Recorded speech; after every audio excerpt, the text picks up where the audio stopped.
Hi, welcome to another episode of Hot Takes.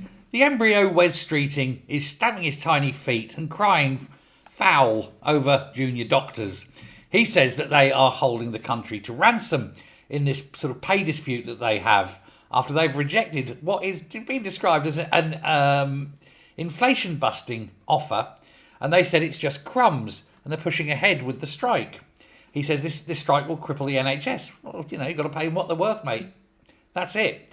They want a decent rate of money. You've got to think they've invested years of their life in education, in training, in giving up all sorts of things to work 80, 90, even 100-hour weeks as junior doctors, with no guarantee at the end of it that there's going to be a job for them. They're certainly better qualified at their job than any politician ever is, and I don't think 100,000 a year for a doctor is particularly greedy when you consider that you can earn 100,000 a year sitting on a train pushing a button on London Underground. I know who I'd rather speak to if I was in trouble. Give me a doctor every time. Is there a train driver in the house? Nobody ever asked. Well, he doesn't like it. He doesn't like the fact that they have got, the temerity to want a decent wage for the efforts they've put in. Let's face it, a doctor in a week works as much as a politician does in a month. Probably more.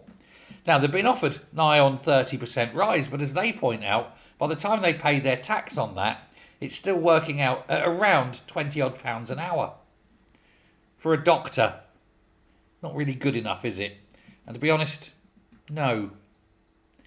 Yes, sure, they may be well paid, but they're bloody well qualified, and they deserve it. Let's face it, when something's wrong with you, you don't care how much the man's earning, do you? Or woman. The only problem, of course, is that he can't afford it because, they've spunked all the money on Ukraine, Africa, Mauritius, you name it. Every bloody other country except their own. Here's the thing, you could afford to double that offer and give them extra days off and still have change from what you've paid to Mauritius. Let me know your thoughts. Thanks very much. Bye.